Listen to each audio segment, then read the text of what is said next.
Bonsoir et bienvenue dans ce nouvel épisode de Téléfoot. Nous allons retracer la carrière fantastique du grand Mathieu Poutot. Latéral gauche d'exception avec la patte gauche comme il faut. Du FC Terrain du Bas à la grande finale de ce soir. Retraçons son parcours exceptionnel.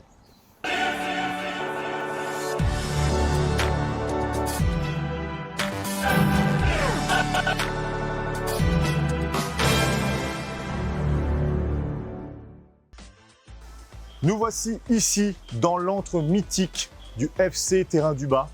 Première pelouse foulée par Mathieu à Bussy-Saint-Martin. C'est ici même, avec ses coéquipiers Aymeric Schriver, Clément Barret et l'ensemble du 11 de l'époque, qu'ils ont inventé une discipline devenue culte, le cul rouge. Mathieu, ici nous avons la chance de fouler la pelouse mythique du FC Terrain du Bas. Regardez-moi Maxime, la qualité de cette pelouse. Exceptionnelle. Ça glisse entre les doigts, on dirait la pelouse d'Old Trafford. C'est la pelouse d'Old Trafford. Et qui mieux qu'un emblème, qu'une légende du club d'Old Trafford, de Manchester United, pour nous parler de son expérience avec Mathieu. Je vois exactement de qui vous voulez parler. Je peux pas le dire normalement, mais c'est grâce à Mathieu qu'on s'appelle les Red Devils à Manchester. On joue au cul rouge à l'entraînement et on a décidé de s'appeler les Diables Rouges.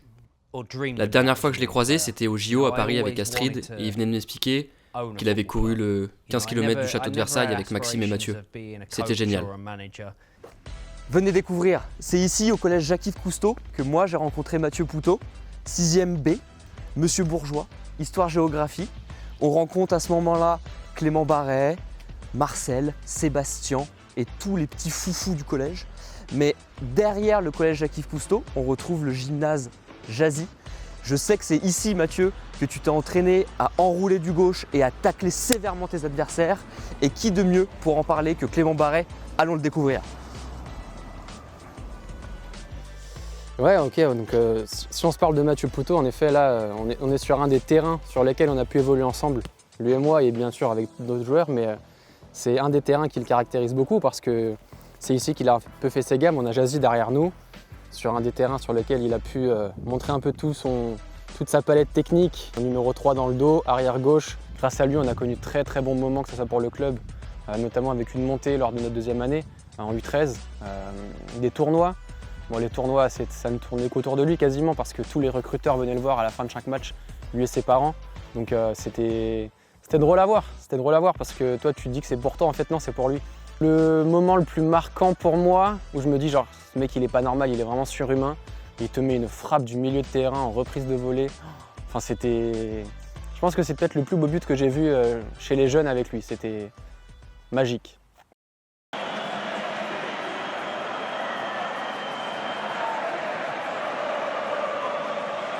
Second poteau, Pavard.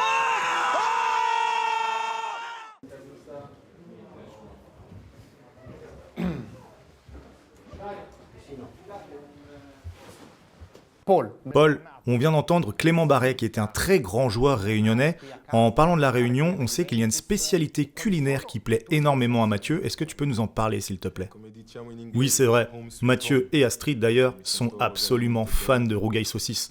Ils ont un petit restaurant réunionnais à côté de chez eux et je peux vous garantir que vous les trouverez souvent là-bas. Après, dès que ça parle de bouffe, ils sont toujours là. On a même fait les grands buffets de Narbonne avec eux, c'était quelque chose de fou. Nous voici une nouvelle fois à Bussy-Saint-Martin.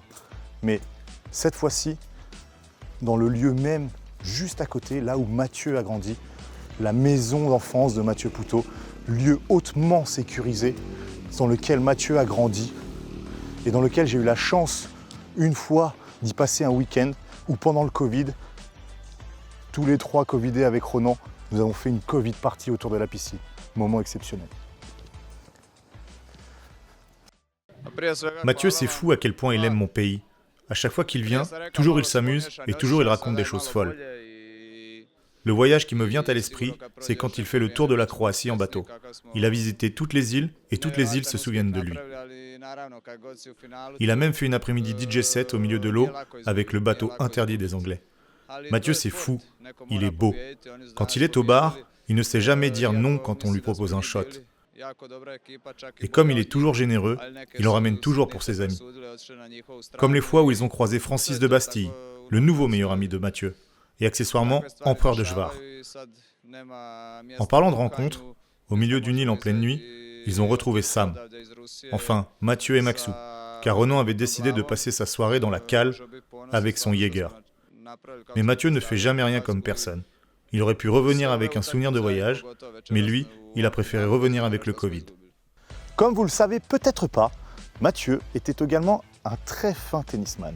Pendant sa carrière de footballeur, il s'est mis en tête une fois de devenir tennisman. C'est un tout autre sport, un tout autre univers, mais il a décidé de fouler cette terre battue-là, celle du complexe tennistique de Bussy-Saint-Georges. C'est ici qu'il a commencé à taper la balle jaune cette fois, mais à force de prendre des défaites face à un très grand joueur, Jean-Baptiste Maillet, il a dû croiser un très grand entraîneur qui l'a remis dans le droit chemin. Passons-lui la parole. Vous savez, je suis un recordman. Et si je voulais continuer de tout gagner, j'étais obligé de dire à Mathieu d'arrêter le tennis. Je l'ai croisé à un nouvel an à Madrid, je lui ai dit d'arrêter ses conneries et de revenir dans l'équipe 1. Il a tout arrêté, il a fait un dernier trou dans le plafond avec sa raquette de ping-pong, et puis il est revenu tout de suite. Je lui ai laissé un temps d'adaptation, puis je lui ai présenté un bon ami à moi, un très grand agent. Mais je crois que ça s'est pas très bien terminé. En effet, j'étais l'agent de Mathieu à sa sortie du FC Bussy. Grand joueur, talentueux, comme il fallait, le petit latéral bim bam boum, comme il faut. Comme on les aime, ces petits jeunes. Et malheureusement, quelqu'un m'a volé le business. Il est parti dans les mains d'une autre agente, certaine Astrid S dans le milieu. Je m'en remettrai jamais, c'est terrible. Je lui souhaite bien du courage avec cette demoiselle. Je pense qu'elle l'emmènera très loin, elle bonifiera son talent. Et je serai un peu fier d'avoir participé à ça.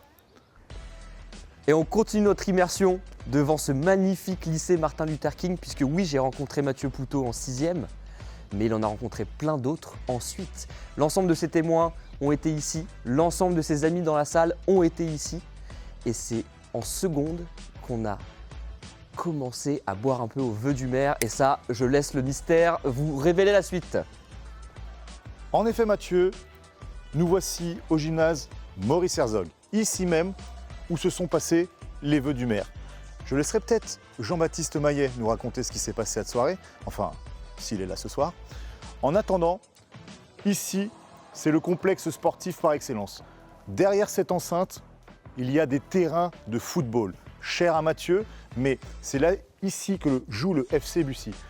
En parlant du FC Bussy, une anecdote qui me vient et qui me lie à Mathieu, c'est que de Paris à Madrid, on a fait quelques matchs dans des stades et ça a toujours été des bons moments puisqu'il me semble qu'on a vu que des victoires à chaque fois. Mathieu, tu es un peu le porte-bonheur des équipes que nous allons voir. Ok Sean, toi ça fait un moment que Mathieu Poutot c'est plus ton porte-bonheur. Depuis qu'il t'écoute plus, t'as perdu un paquet d'auditeurs. Comment tu vis cette pression ? Ouais, tu sais, j'ai très mal vécu cette pression. Il a arrêté de m'écouter en 2011, j'étais pris à la gorge. J'avais plus beaucoup d'argent, je regardais mes comptes, mes streams. J'ai perdu à peu près 80% de mes streams. J'étais obligé de me réinventer, ressortir des tubes. Heureusement qu'il a écouté tous mes classiques pendant toutes les soirées chez les Pauillac. Je l'ai croisé, tu sais, beaucoup de fois. Il se trémoussait sur Temperature, sur tous mes tubes, encore une fois, déguisé en Mexicain, déguisé en Père Lachaise. Heureusement qu'il m'a drainé tous mes streams pendant 10 ans, puisqu'aujourd'hui je serais pas là où j'en suis. Et je suis plein de gratitude envers lui, merci beaucoup pour tout ça.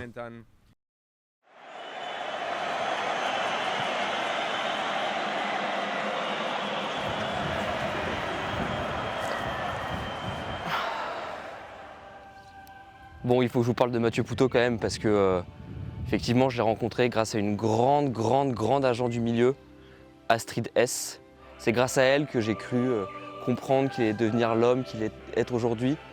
Immense joueur, mais surtout exceptionnel humain, puisque je sais que grâce à elle, il est devenu l'homme qu'il est aujourd'hui et qu'il sera fin prêt pour sa finale de ce soir, celle du mariage. Puisque oui, Mathieu Poutot, ce soir, t'as enlevé le maillot pour passer l'anneau, et ça, c'est la plus belle chose qui va t'arriver. Profitez.